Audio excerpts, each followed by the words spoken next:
Hi and welcome back. And I just want to remind you that we've spoken now about the fact that we have a people's money system, the fact that that money system has been turned over to the private Federal Reserve bankers, that they've been creating debt money, and the problems associated with debt money is where we are today. And I want to talk now about debt-free money, because debt-free money is what we see as the solution of the problems that we have today, a move towards a monetary system that comes into existence debt-free.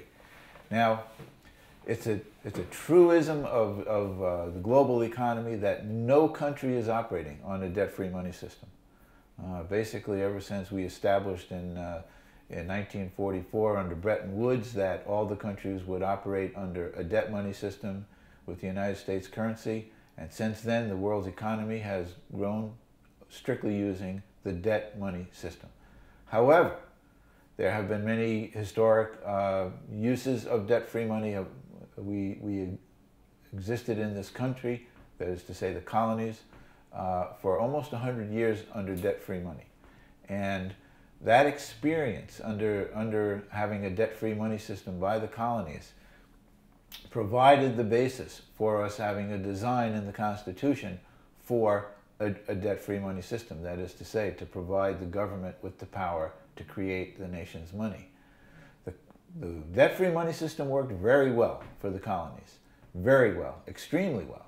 Even to the point where when Benjamin Franklin was our emissary in Europe, in France, they questioned him, how do the colonies manage to have such prosperous economies? And the answer that he gave them was, well, we create our own money, and we created without debt, and we create it in the proper quantity to provide a means of exchange for the activities that are going on within the economy. And that right there is the perfect description of what debt money needs to be. It needs to be a debt-free method of having a proper level of a means of exchange within the economy, nothing more, nothing less, although of course there would be rules and standards and specifics about how it would work.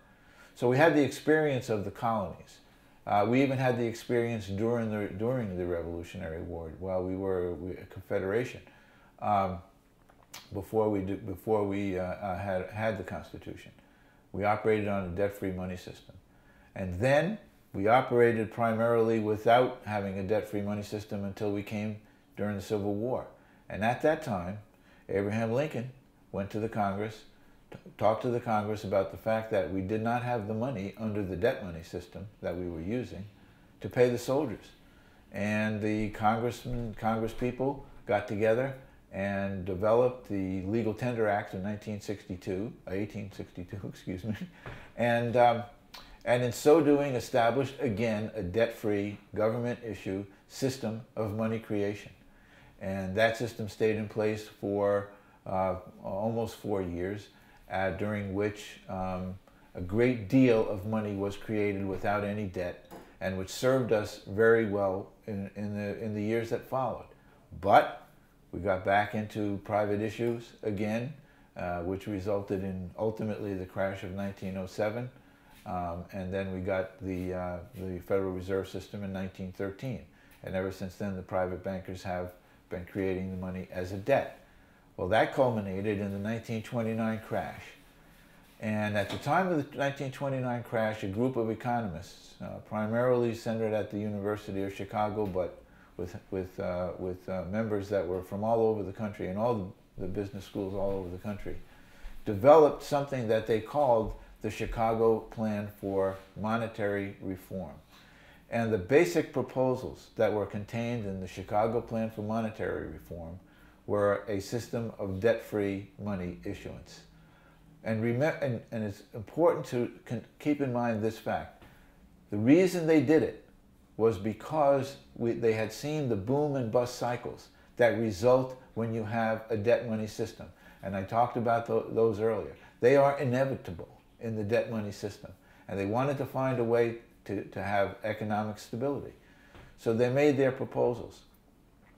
And everyone should be reading up on their proposals. Everyone should be studying what the Chicago Plan for Monetary Reform was all about, because it's still a viable, it makes the essence of a viable debt-free money system the kind of money system that we need today.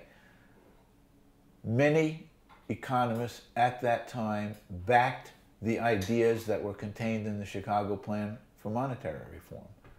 And that goes to including the most infamous or famous, if you will, American monetary historian, which is Milton Friedman, who's mostly known for his free marketing activities.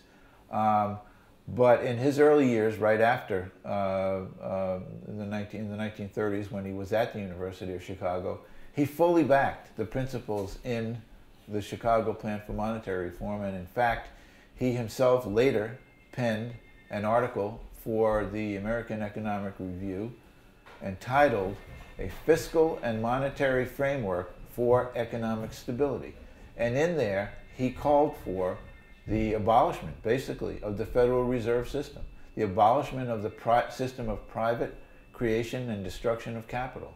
He called for doing away with it. And he called for full reserve banking. And if you understand what full reserve banking is the opposite of fractional reserve banking, and that is to say, bankers can only lend real money. Bankers can only lend money after money has been deposited. So the way that the debt-free money works is issued by the government, comes into existence through government payments directly to either people or businesses that do business with the government, and that amount of money is the proper amount of money that is created and deposited throughout the country, however it would be that we would decide to do it at this time. But at that time it had been described as the proper level of money and being equitably distributed in the country, so that everybody, all of the people for whom the money system actually exists, would have a benefit. And that is to say, the benefits of a money system would be democratized. The benefits of a money system would flow to all the people in the country. And there's no reason why that system should not be in place today. So we have a fairly rich history in this country of debt-free money. Yes, I agree that it's been 100 years since we've had anything except this Federal Reserve fractional reserve system, and that means that probably very, very few people who would be viewing this video were born, before we had this system. Were born after we had the system, excuse me. And so we're likely to say that we need to correct the imbalances and the undemocratic aspects of debt money and replace it with a debt-free money system based on some real historic references. And now we're going to talk about how we could do that today, how we could actually implement today's proposals, because today we do have proposals, modern day proposals, for creating new money in a debt-free manner, and we're going to talk about that in the next segment.